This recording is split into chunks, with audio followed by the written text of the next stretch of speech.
Greetings, truckers. I hope you're safe and staying away from toxins. So get ready to immerse yourselves in the captivating narrative of.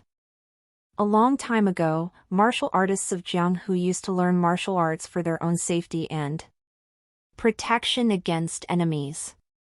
But as time passed, martial arts evolved to kill enemies more efficiently, and it grew to be more sophisticated and complicated. The simple forms became a series of movements, and the breathing techniques represented the basics of internal energy. Martial artists left heirlooms to the future generations with books and teachings of what they learned, allowing martial arts to evolve.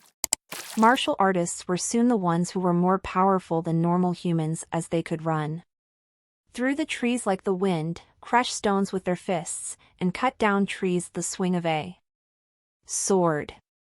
They were soon called the people of Wulin. However, martial artists wanted to become more powerful, and they gathered to form clans. Those who wanted justice and honor called themselves the Force of Justice, and the ones who did not care about using violence and cruelty were called the Force of Evil. And there were those who sought an entirely different route, seeking only strength. They were called the Demonic Cult. The current Wulin was in a tight competition between the three forces. South of Jianghu, there was a place called 10,000 Mountains. It was filled with tons of mountain peaks that spread vastly over the land, and this place was forbidden. It was because this place was the home of the demonic cult. In a deep forest far from the castle of the demonic cult, a boy who looked to be in his teens was running for his life. Ugh! The boy was exhausted and heavily panting. His clothes were ripped and his face was full of bruises, showing that he had gone through a severe beating before he had escaped. Damn it! The boy spat as he saw 5 masked men waiting to capture him. He had run so hard for the last 30 minutes, but it seemed he couldn't get away. F***CK. The boy held on his trembling legs and glared at masked men. Their faces were covered, but it was easy to see that they all were smirking. You did well in running all the way here, Prince Chun. Haha. I almost fell asleep while waiting for you. The boy frowned. If they had been waiting for him here, then there was no point for him to continue running in this direction. The masked men all pulled out their swords from their backs. Their eyes were filled with the intention to kill the boy. What should I do? It was his life that they wanted. It didn't seem like talking to them would work. He had used all of his internal energy to run here, so he had no energy left to run or fight. But even with his death waiting for him, his eyes were filled with anger rather than fear. Why? I gave up on joining the academy already. Why do you want to kill me? Prince, you surely know that all of that doesn't matter. The boy was at a loss for words. He had expected this day to come ever since he was very young.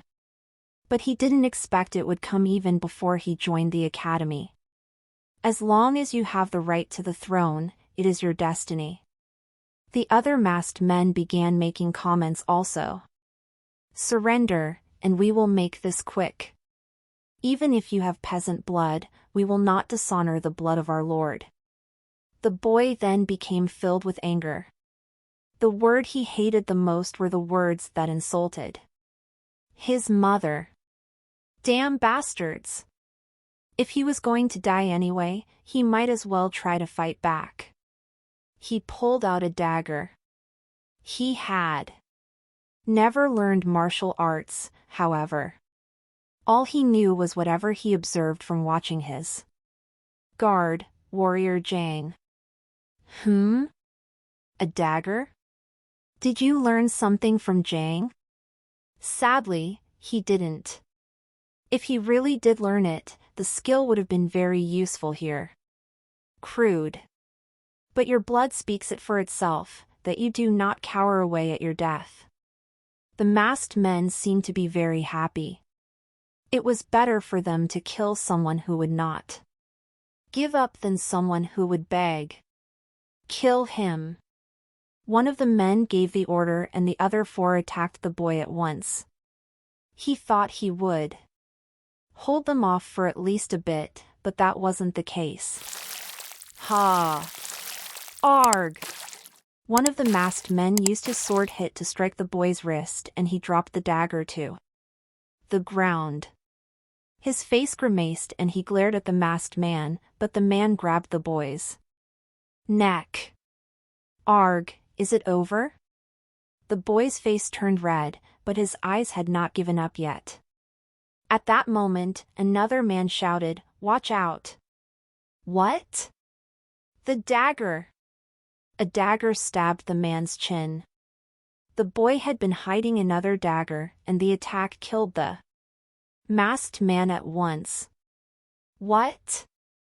A mere boy without any martial arts training killed one of my fighters? The leader of the masked men who was watching became intrigued. It seemed like the boy was aiming for this from the beginning. Damn kid! Get him!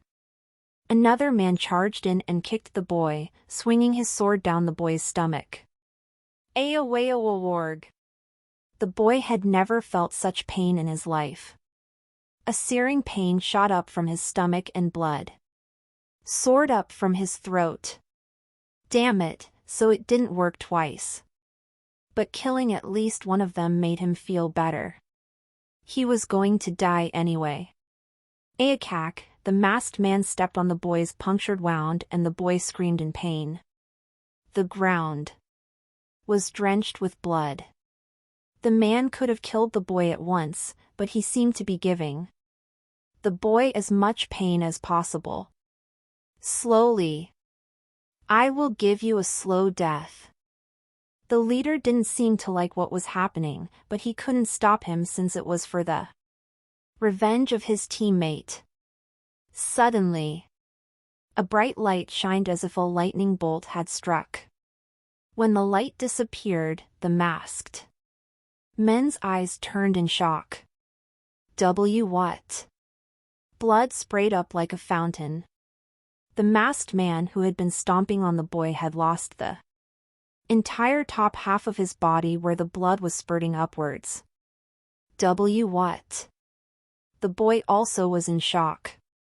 If he wasn't wrong, some white light streak had zapped the man and his body melted away. It's him! The leader pointed to a certain direction in shock, and there was a strange man with weird clothing. The man then disappeared. Huh? It wasn't through any movement skill. It was as if he had turned invisible so that he could not be seen. Another light then struck another man, killing him also. The only ones left were the leader and the remaining masked man. Someone is helping him, the white light. Is it a beam?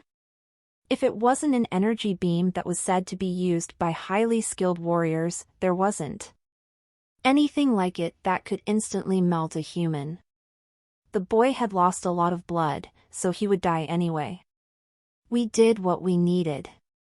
We should retreat.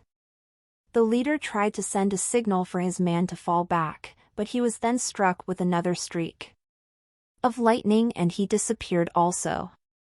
Arg! The man screamed in panic and tried to run, but he too was struck by the lightning. After all the men were killed, the boy smiled and chuckled, "Ha, farewell bastards." Then, a strangely clothed man revealed himself in front of the boy. He wanted to scream in shock, but he had no energy to do so. Whoa. So, my ancestor feels better even when you're about to die? Ancestor? The boy frowned, but he had no energy to speak and his body was growing cold. He had lost too much blood. Am I going to die now? That's when he heard a weird beeping sound. Then he saw something on the silver-clothed man's wrist and became shocked. I wanted to come earlier and teach you how to use it, but, oh well. The man took out two things from a small bag. One was a syringe. The boy was almost at the brink of death. I should hurry. The man then injected the syringe at the back of the boy's ear. He then brought up another syringe and stuck it in the boy's heart. Ugh, it pains me just by looking at it. Anyway, hey, ancestor. The man called out to the boy. Please make it right and make your descendants' life easy, okay? The nano machine is the latest one there is, so it won't be too hard to use. What is he saying? And with that, the man disappeared. The boy then heard a strange sound in his ears. Serial number 034-4532-5893. Activating the 7th generation nano machine of the Sky Corporation. Scanning the user's physical data. Now scanning. Weird words rang through the boy's ears and a weird light began glowing from his body. It felt like thousands of ants were crawling over his body, and soon the sound came back. Scanning complete. Emergency. Emergency. Found a severe wound on the user's stomach. The blood loss is at 13%. Initiating blood injection and healing for life support. And the boy's body began to change. It was the beginning of his life's turning point. Thank you for watching, Truckers. See you later.